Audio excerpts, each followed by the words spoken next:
Con el choque de las imágenes y la fuerza de las palabras, cuando hablamos del Medio Oriente con la problemática permanente de confrontación, hay dos valores fundamentales que tomar en cuenta: el petróleo, la riqueza inmensa que tienen estos países, y además la variable religiosa, sobre todo el Islam, un Islam chiita que tiene su centro en Irán, en la capital, fundamentalmente Teherán, que se expande hacia otros países con mayoría chiita como Irak e inclusive en el Hezbollah en el Líbano. Perdieron el poder ahora los alawitas, que eran una tendencia cercana a Irán en Siria, pero frente a él está el mundo sunita mayoritariamente, que empieza en Arabia Saudita y se extiende a todas las monarquías y gobiernos del Golfo.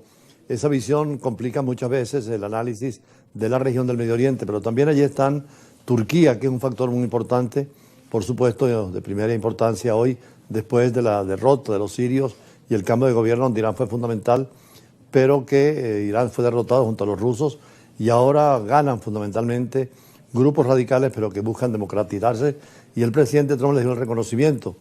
Preocupan, sin embargo, a Israel estas situaciones de negociaciones con Irán y también de reconocimiento de Siria. Israel es otro factor muy importante, así que tenemos por una parte a Irán y el mundo chiita, Arabia Saudita, el mundo sunita, Turquía y una democracia que ha hecho compatible el Islam con la democracia, pero Israel también es un factor muy importante de considerar. Y precisamente hoy la prensa internacional nos trae una información que es que Irán dice que va a suspender su enriquecimiento de uranio como parte de cualquier eventual acuerdo nuclear con Estados Unidos, con quien mantiene negociaciones calificadas por el presidente Donald Trump de muy buenas. Era lo que decía la prensa internacional. Trump prometió llegar a negociaciones con Irán al margen de la decisión de Israel, que no quisiera que Irán tenga armas nucleares y que se controle el uranio que tiene, porque el uranio tiene que enriquecerse para ser un uranio peligroso, convertirse en fisión nuclear, en las bombas atómicas que pasó en Hiroshima y Nagasaki. Pero el uranio no enriquecido es muy útil y por eso Irán reclama el derecho al uso pacífico de la energía nuclear, pero ahora anuncia que puede enriquecerlo hasta un 90%, con lo cual sería muy peligroso, y sigue la tensión en el Medio Oriente. Pero veamos cómo lo reseña la prensa hoy en día. Irán descartó el lunes suspender su enriquecimiento de uranio como parte de cualquier eventual acuerdo nuclear con Estados Unidos, con quien mantiene negociaciones calificadas por el presidente Donald Trump de muy buenas. Las potencias occidentales, con Estados Unidos a la cabeza e Israel, considerado por los expertos la única potencia nuclear de Oriente Medio, sospechan que Irán quiere dotarse del arma nuclear. Teherán rechaza estas acusaciones y defiende su derecho a la energía nuclear con fines civiles. Actualmente Irán enriquece uranio al 60%, muy por encima del límite del 3,67% que estableció el acuerdo de 2015, pero por debajo del 90% necesario para desarrollar armas nucleares. Irán y Estados Unidos, que llevaron a cabo el viernes en Roma una quinta ronda de conversaciones sobre el programa nuclear iraní bajo mediación de Omán, terminaron sin avances notables, pero están dispuestos a nuevas negociaciones. Estas conversaciones entre ambos países son el mayor nivel de contacto desde que Washington se retiró unilateralmente en 2018 del acuerdo internacional sobre el programa nuclear iraní alcanzado 3 años antes.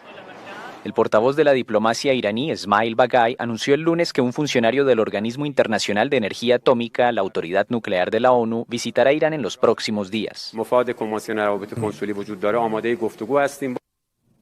Vimos al alto funcionario de Irán precisamente no usar corbata. Los iraníes no pueden usar corbata, es un símbolo occidental, mientras que el presidente Trump y cualquier político occidental, la corbata es fundamental, como en el caso nuestro. Son costumbres y hábitos del protocolo, y en el mundo chiita, sobre todo, los sunitas no tienen el problema porque tienen vestidos distintos al occidental.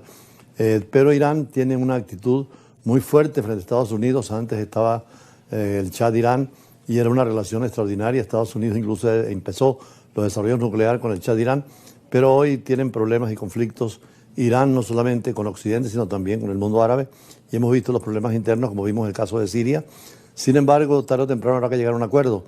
En el caso de Venezuela tenemos un reactor de 3 megavatios, pero hay mucho uranio en el país. Este país tiene todos los recursos naturales.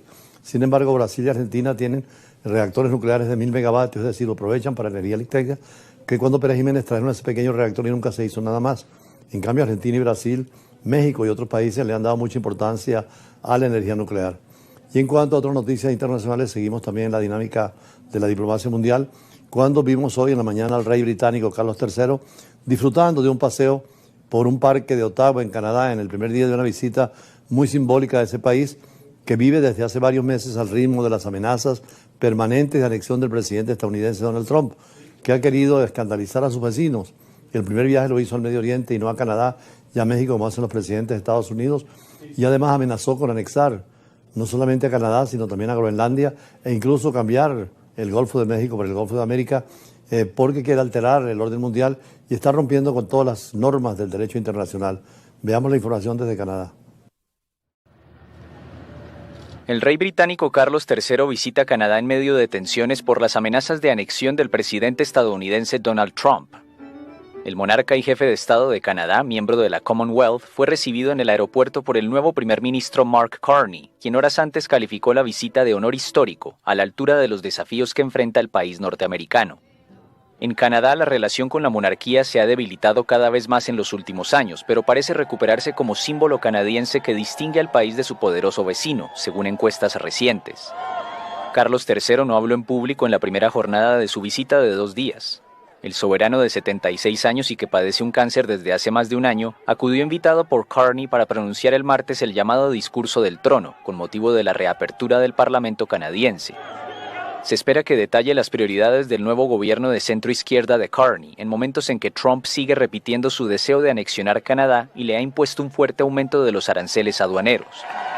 Carney, primer ministro desde mediados de marzo, puso la defensa de la soberanía de Canadá de 41 millones de habitantes en el centro de su campaña. El rey, obligado a mantener una estricta neutralidad política, nunca ha hecho el más mínimo comentario público sobre las aspiraciones de Trump, quien por otro lado es un gran admirador de la familia real. La visita de Carlos, que llegó acompañado de la reina Camila, es la 20ª que realiza a Canadá, pero la primera desde que se convirtió en rey en septiembre de 2022. Más adelante precisamente tendremos aquí un profesor de la Universidad de España que nos va a hablar de estos sistemas de regímenes, unos que son monárquicos absolutistas y otros constitucionales como es el de Inglaterra, pero también de las repúblicas democráticas o autoritarias y además de las repúblicas centrales o las monarquías centralizadas o federativas. Es el profesor Gaetano Núñez, pero por ahora vamos a hacer un análisis un poquito más a fondo de lo que está pasando a nivel internacional. El mundo pareciera, como decía ayer, irracional con los conflictos, con las guerras absurdas que están pasando después de la guerra de Rusia, Ucrania, lo del Medio Oriente, Palestina, Israel, la situación incluso entre Cachemira por India y Pakistán, donde hay armas atómicas precisamente, y los problemas en el África. Es necesario tener una racionalidad en el mundo de hoy y llamar al diálogo, a la negociación. Y más adelante, como siempre, tendremos a los invitados, empezando por el profesor español que hizo una visita directamente y hoy estuvimos reunidos con él en la Universidad Internacional del Caribe y de América Latina, la ULAC. Ya regresamos con ellos. Los ideales que llegaron a crear la Sociedad de las Naciones en 1919, después de la Primera Guerra Mundial, y los ideales de la Segunda Guerra Mundial en 1945, con la creación de las Naciones Unidas, parecen irse borrando después de la caída del mundo comunista, de la unipolaridad, y frente a las nuevas actitudes de los que fueron potencias en el pasado, para establecer de nuevo sistemas de gobierno de poder universal. Es el caso desde el regreso de Donald Trump a la Casa Blanca. El mundo parece hundirse cada día más en el caos indescriptible. Se deja de lado el derecho internacional, como Vladimir Putin antes que él. El presidente de Estados Unidos reivindica Groenlandia, el Canal de Panamá y Canadá, mientras que en el Extremo Oriente China espera reconquistar a Taiwán, creando problemas y dificultades como los de Trump también en China, igual que Rusia y Ucrania. Se acabó el multilateralismo y la diplomacia han vuelto a los imperios y ahora la ley es la más fuerte, rige las relaciones internacionales. El que más anuncie, el que más señale, el que más grite, pareciera imponerse en las relaciones internacionales, como lo vimos con Donald Trump y los sistemas económicos comerciales, con las tarifas y los aranceles, y la respuesta que han dado la sociedad mundial, donde temen la voz más que de demócratas que consulten a sus pueblos, personas que se sientan mesiánicas a dirigir el mundo. Pero el cambio del orden internacional heredado del periodo de posguerra comenzó mucho antes.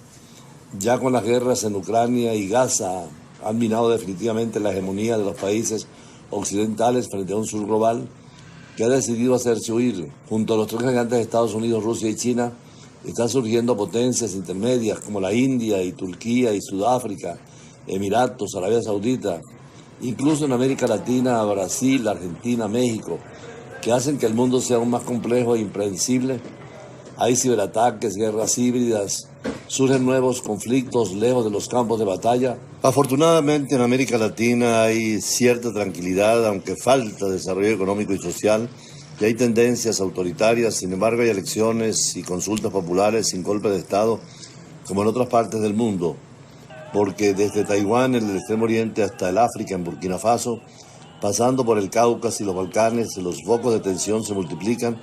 Para intentar comprender mejor lo que está sucediendo, tenemos que recurrir a la geografía y a la historia y a las relaciones internacionales, y sobre todo estar pendiente de las Naciones Unidas, sus organizaciones internacionales, y también los intentos de integración regional. Por eso en América Latina sigue siendo prioritario que, así como nos manifestamos todos en China, en la reunión China-América Latina, lo hacemos con el mundo árabe o con África, América Latina, y también la Unión Europea, América Latina, tengamos que fortalecer los sistemas de integración a como dé lugar y perfeccionar nuestras democracias para que no sean solo democracias políticas, sino económicas y sociales.